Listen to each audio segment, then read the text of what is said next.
محمد عبدك ورسولك وصل على المؤمنين والمؤمنات والمسلمين والمسلمات اللهم صل على محمد كما تحب وترضى له اللهم صل على محمد وآل محمد۔ رسول اللہ صلی اللہ علیہ وسلم جب تشریف لائے انسانیت اور امت کی ہدایت کے لیے، آپ اکیلے نہیں آئے، آپ کے ساتھ ایک کتاب تھی جس کا نام قرآن ہے۔ آپ اکیلے نہیں آئے، آپ کے ساتھ وحی تھی جو جبریل کے ذریعے آئی، اور قرآن نے انسانیت کو خیریں پہنچائیں اور قیامت تک خیریں ملتی رہیں گی، برکتیں پہنچائیں اور قیامت تک برکتیں ملتی رہیں گی، راحتیں پہنچائیں اور قیامت تک انسانیت کو راحت ملتی رہے گی۔ یہ قرآن خیر کا ذریعہ ہے، رحمت کا ذریعہ ہے، عافیت کا ذریعہ ہے، اور اس قرآن میں برکت بھی ہے، رحمت بھی ہے، شفا بھی ہے، عطا بھی ہے، اور دنیا اور آخرت کے سارے مسائل کا 100% حل ہے۔ یہ بتائیں کہ جب قرآن ہو اور پھر مسائل ہوں، اور قرآن ہو پھر الجھنیں ہوں، ہاں ایک چیز ہے کہ اللہ پاک بعض اوقات اپنے انبیاء کو آزمائش عطا فرماتے ہیں، اور جو نادان ہوتا ہے، ناواقف ہوتا ہے، اس آزمائش کو سمجھ نہیں پاتا۔ وہ حبیب ہیں جن کے ہاتھوں سے چشمے جاری ہوئے، وہ کملی والے ہیں جن کے ہاتھوں سے سینکڑے لوگوں نے پانی پیا، مشکیزیں بھرے، وہی ہیں جن کا پیاس سے حلق خشک ہے، ایک وقت ایسا ہے، اور پیٹ پر 2 پتھر باندھے ہوئے ہیں۔ ناواقف کہتا کہ اب حضور پیٹ پہ ہاتھ رکھتے اور پیٹ بھر جاتا۔ جو صحابہ اہل بیت آپ کے ساتھ مشقت میں، محنت میں ساتھ تھے، خندق میں، ان کے پیٹ پہ ہاتھ رکھتے، ان کا پیٹ بھر جاتا۔ کیا ہر کام دعاؤں سے نہیں ہو سکتا؟ میرے حبیب نے ہمیں اسباب بھی دیے ہیں، اعمال بھی دیے ہیں، میرے لفظ یاد رکھیے، اسباب بھی دی ہیں، اعمال بھی دیے ہیں، اور کائنات میں قیامت تک کے انسانوں کو سمجھایا ہے کہ دنیا دارالاسباب ہے، اس کو در اسباب کی سطح میں بھی لے کے چلنا ہے اور اعمال کے ساتھ بھی لے کے چلنا ہے۔ میرے حبیب نے انسانیت کو سکھایا۔ وہ کون سا غزوہ تھا جب میرے حضور نے 1 نہیں 2 زرہیں پہنی ہوئی تھی؟ جو سیرت کی زندگی سے ناواقف ہوتا ہے وہ کہتا ہے میرے حضور بدن پہ ہاتھ پھیرتے، حفاظت والے اعمال کرتے، کوئی تیر تلوار ان کی طرف بڑھتی نہ۔ میرے حبیب نے آنے والی نسلوں کو، انسانیت کو ایک سبق دیا ہے، کہ زندگی کی راہیں دی ہیں کہ دنیا میں اسباب کا اختیار کرنا لازم ہے، اور اسباب کے بعد پھر مسبب الاسباب یعنی دعائیں، اعمال، تسبیحات، وظائف، یہ اس کا حصہ ہے۔ حضور نے بیماری کی حالت میں دوا کیوں نوش فرمائی، دوا کیوں کھائی؟ آپ دوا دم فرماتے اپنے آپ کو اور حضور ٹھیک ہو جاتے۔ یہ میرے آپ کے سمجھانے کے لیے ایک سبق زندگی کا دیا۔ کہاں میرے آقا نے 2.5 سال، 2.25 سال شاب ابی طالب میں، اور صحابہ کی جماعت اہل بیت ساتھ تھے، اور آپ نے آخری فقر کی حالت، صحابہ کرام فرماتے ہمارے بچے بلک بلک کے مر جاتے تھے، ان کے پاس نہ پانی ہوتا تھا، نہ دودھ ہوتا تھا، نہ کھانا ہوتا تھا، نہ غذائیں ہوتی تھی۔ کیا میرے حضور دعا نہ فرماتے؟ اس جنت سے دسترخوان اتر جاتے۔ انسانیت کو سمجھانے کے لیے یاد رکھیے گا، بعض اوقات ہماری ناواقفیت ہے، ہم اعتراض کر بیٹھتے ہیں کہ دعا نہیں فرماتے، اور دعا کریں گے تو یہ کام ہو جائے گا۔ ناواقفیت ہے ہماری۔ حضور نے غار میں پناہ کیوں لی؟ حضور ہاتھ فرماتے، سارے مشرکین اندھے ہو جاتے۔ میرے حضور کے لیے مکڑی نے جالا کیوں تانا؟ کبوتری نے انڈے کیوں دیے؟ اور پھر حضور کے ساتھ، حضور جن کی گود میں سوئے ہوئے ہیں، ان کی ایڑی کو سانپ نے کیوں کاٹا؟ صدیق اکبر کو سانپ نے کاٹا غار میں، اور ایک ایک کپڑا پھاڑ پھاڑ کے غار کی سوراخوں میں دیا۔ تو وہ کہتے کہ یہاں دعائیں پڑھ لیں گے، کوئی نہ کیڑا آئے گا، نہ مکوڑا آئے گا، نہ بچھو آئے گا، نہ سانپ آئے گا، نہ شیر آئے گا، نہ چیتا آئے گا۔ بعض اوقات ہماری ناواقفیت ہے کہ ہم کہتے ہیں کہ شاید اب یہاں اسباب کی ضرورت نہیں. یاد رکھیے گا نظام عالم میں اللہ پاک نے اسباب بھی دیا ہے اور پھر اپنی ذات کو جس کو مسبب الاسباب کہتے ہیں وہ نظام دیا ہے پوری انسانیت کو سمجھانے کے لیے. انسانیت کو سمجھانے کے لیے حضور اشارہ فرماتے, فرشتے سامنے آتے, کون سا غزوہ ایسا ہے تیر کے تیر آ رہے ہیں اور ایک صحابی کا ہاتھ کٹ گیا, پھر دوسرا سامنے آیا, پھر تیسرا سامنے آیا, اپنے کملی والے کا اثار کر رہے ہیں, آپ کے سامنے صحابہ دیوار بن گئے. تو حضور کے ساتھ کیا فرشتے نہیں تھے؟ کیا اللہ نہیں تھا؟ ایک طرف فاقے ہیں, ایک طرف غربت ہے, اور ایک طرف یہ حال ہے, اور ایک طرف آپ کہاں عرشوں پہ تشریف لے جا رہے ہیں, معراج پہ, اور میرے حضور کے معجزات ہیں. بچہ مر گیا, میرے حضور نے اپنے اللہ سے عرض کیا, فرمایا, اور اللہ پاک نے اس کو زندگی دے دی. میرے حضور کے معجزات سینکڑوں نہیں ہزاروں ہیں, اور ایک زندگی کا چیپٹر, ایک زندگی کا باب یہ بھی ہے. بعض اوقات سیرت کی زندگی سے ناواقفیت ہوتی ہے, انسان بڑے بڑے درویشوں پہ اعتراض کر بیٹھتا ہے اور کہیں سے کہیں گر جاتا ہے, اعتراض کر بیٹھتا ہے کہ یہاں کیا آپ دعا نہیں پڑھنی چاہیے, یہاں کیا آپ وظیفہ نہیں پڑھنا چاہیے. میرے حضور نے مجھے آپ کو جس زندگی دی ہے اس زندگی کو لے کے چلیں گے, اسی میں خیر ہے, اس زندگی کو لے چلیں گے. میرے حضور نے کہاں اسباب کو اختیار کرنے کا حکم دیا اور کہاں مسبب الاسباب یعنی دعائیں, اعمال, تسبیحات, ذکر کو حکم دیا. میں تسبیحانہ دن رات اعمال کی دنیا کیوں بیان کرتا ہوں؟ ساری دنیا اسباب پہ چل پڑی ہے, ساری دنیا کہتی ہے محنت سے ہوگا. میرا اللہ کہتا ہے محنت شرط ہے, شرط ہے, شرط ہے, لیکن میرے امر کے بغیر ساری محنتوں پہ چاہو پانی پھر. اسباب کا اختیار کرنا اتنا ضروری ہے کہ حضور نے اپنے ارد گرد سیکیورٹی گارڈ تھے, حضور کی حفاظت فرماتے تھے, حضور حفاظت والی دعائیں پڑھتے, سیکیورٹی گارڈ کی کیا ضرورت تھی؟ جب یہ آیت آئی واللہ یعصمک من الناس, اے میرے حبیب بس اب ہم کافی ہیں, پھر آپ نے فرمایا اب سارے سیکیورٹی گارڈ ہٹا دیں. وہ کہتے ہیں حضور تو دعائیں پڑھتے, سیکیورٹی گارڈ کی کیا ضرورت تھی, محافظ رکھنے کی کیا ضرورت تھی؟ یہ سارے کے سارے نظام امت کو سمجھانے کے لیے, عالم کو سمجھانے کے لیے, اور قیامت تک کی ساری دنیا کو سمجھانے کے لیے ہے. کہ خیال کرنا, منہ سے اعتراض نہ نکال بیٹھنا, شک وسوسہ نہ نکال بیٹھنا, بدگمانی نہ کر بیٹھنا. ہاں خیال کرنا, منہ سے وسوسہ شک نہ نکال بیٹھنا. زندگی کے کن شعبے میرے حضور کو بچھو نے ڈنگ مارا, حضور نے اس کا علاج فرمایا انسانیت کو بتانے کے لیے کہ اس کا علاج یہ ہے. احوال عالم میں آپ نظر رکھیں, میرے حضور نے زندگی کے کن معاملات میں کہاں مشقتیں اٹھائیں, مجاہدات اٹھائے, اور دشمنوں نے آپ کو کوئی راستہ ایسا نہیں تھا آپ کو پریشان کرنے کا. یہ کس لیے ہے کیا؟ اور یہاں تک کہ ایک وقت ایسا آیا کہ وحی کو دیر ہو گئی تو مشرکین کہنے لگے میرے محمد کو اس کے رب نے چھوڑ دیا ہے صلی اللہ تعالی وسلم. زندگی میں کہاں ہمیں کون سے سبق کی ضرورت ہے؟ یہ کسی فقیر کے ساتھ مل بیٹھ کے ہوگا. اگر کسی فقیر سے دور ہوں گے پھر کیا ہوگا؟ پھر شک, پھر وسوسے, پھر بدگمانیاں اور تبصرے ہوں گے, اور وہ تبصرے روح کی دنیا بھی چھین لیں گے, من کی دنیا بھی چھین لیں گے, جذبوں کی دنیا بھی چھین لیں گے. وہ تبصرے کہاں میرے حضور نے اسباب کو اختیار کرنے کا حکم دیا ہے؟ غزوہ بدر میں میرے حضور نے سب سے پہلے پانی کے کنویں کی طرف شفقت فرمائی, میں کہ پانی کے کنویں پہ قبضہ کرو. اسباب کا اختیار کرنا. حضور جیسی ہستی سیکیورٹی گارڈ رکھ رہے ہیں, حضور جیسی ہستی رات کو چپکے سے نکل رہے ہیں, اپنے مبارک بستر پہ ایک عظیم ہستی حضرت علی کو سلا رہے ہیں, اور لوگوں کو مشرکین کو مغالطہ ہوا کہ حضور سو رہے ہیں.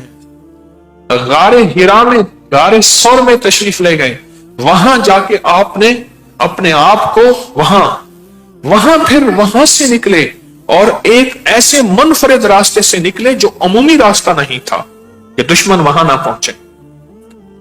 آپ تو دعا پڑھتے, حجاب الابصار ہو جاتا, آنکھوں سے اوجھل ہو جاتے. آپ عمال کرتے جن کے چوکٹ سے ساری کائنات کو یہ اعمال ملے ہیں, خود نہیں کر سکتے تھے. آنے والی قیامت تک کی نسلوں کو سمجھانے کے لیے میرے حضور نے زندگی کی راہیں دی ہیں, سچے راستے دیے ہیں, یہ انداز دیے ہیں. بعض اوقات علم کی کمی سیرت کی زندگی میں نظر نہیں ہوتی. بندہ بڑے بڑے فقیروں پہ اعتراض کر بیٹھتا ہے کہ یہاں تو وظیفہ چاہیے تھا, یہاں تو دعا چاہیے تھی. میرے نبی کملی والے سے بڑھ کے کوئی وظیفہ اور دعا کرنے والا تھا؟ اور انسان کسی فقیر پہ جب اعتراض کرتا ہے تو وہ اعتراض سیدھا کہیں ہستیوں پہ جاتا ہے, بہت زیادہ جاتا ہے. امام حسین وہ کیا جنت کے شہزادوں کے شہزادوں کے شہزادے, اور ان کی کرامات اور ان کے اللہ کے ساتھ تعلق اور ان کے اللہ کے ساتھ مان, اس کے واقعات کتابوں میں بھرے ہوئے ہیں امام حسن کے, امام حسین کے. لیکن بے دردی کے ساتھ یہاں شہادت نوش ہو رہی ہے. کیا ان کا رب انہیں چھوڑ دیا تھا؟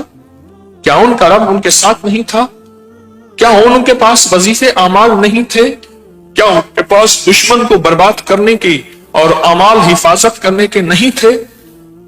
انسان جب روح کی دنیا سے جاتا ہے, سیرت کی زندگی سے جاتا ہے, تو پھر بڑوں بڑوں پہ بدگمانی, شک اور وسوسے سے بڑوں پہ اعتراض کر بیٹھتا ہے. یہ ہستی ہیں جن کی زندگیوں سے ہمیں زندگیاں ملی, جنہوں نے ہمیں زندگی میں جینا بھی سکھایا, مرنا بھی سکھایا, جنہوں نے زندگی میں اسباب کا اختیار کرنا بھی سکھایا, جنہوں نے زندگی میں مسبب الاسباب کا اختیار کرنا بھی سکھایا. قیامت تک کے آنے والے سائنسی نظام میں بھی انہوں نے ہمیں کہاں اسباب کا اختیار کرنا ہے, کہاں دعاؤں کو اختیار کرنا ہے, کہاں روٹی کھا کے دعا پڑھنی ہے. میرا رب کہتا یہ دعا پڑھو تو میں پیٹ بھر جائے گا, یقیناً بھر جاتا. فرمائے نہیں, کھانا کھا کے دعا پڑھو. الحمدللہ الذی اطعمنا وسقانا وجعلنا من المسلمین. کھانے کے درمیان فاتحہ, اولیاء صالحین نے کہا کھانے کے بعد اعمال. یہ سارا کیوں دیا؟ کھانا کیوں کھلایا؟ بیمار کو دوا کیوں دی؟ کیوں دی؟ میرے حضور فرماتے مٹی پہ ہاتھ رکھتے سونا بن جاتا. حضرت بلال حضور کے لیے قرضے لاتے تھے, قرضے لاتے تھے میرے آقا کا گھرانہ اور لنگر چلانے کے لیے.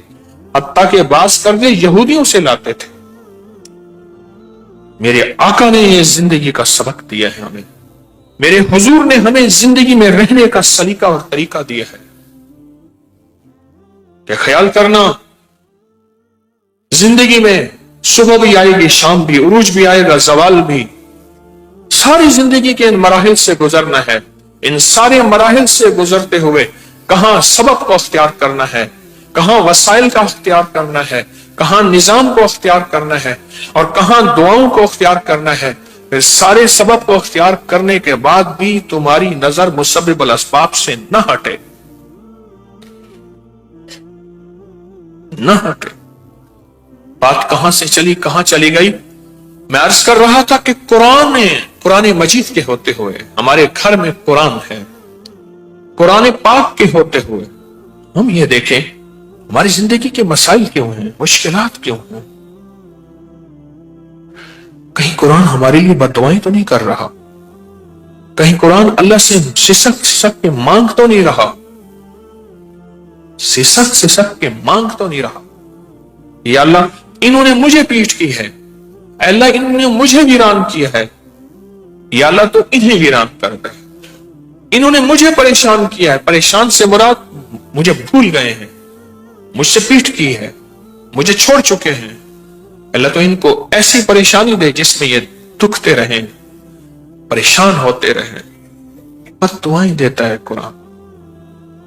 دو چیزیں ہیں فرمایا, قیامت کے دن ان کی سفارش بھی قبول کی جائے گی اور ان کی پکڑ بھی قبول کی جائے گی. ایک روزہ, ایک قرآن. روزہ آ رہا چند دنوں تک, اور ایک قرآن. میرے پاس واقعات ہی واقعات بھرے ہوئے ہیں، میری زندگی میں بہت واقعات بھرے ہوئے ہیں۔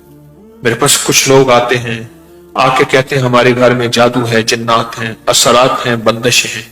ہمارے گھر کے اندر اس کونے سے آوازیں آتی ہیں، پھر اس کونے میں پیر لائے، عامل لائے، بابے لائے۔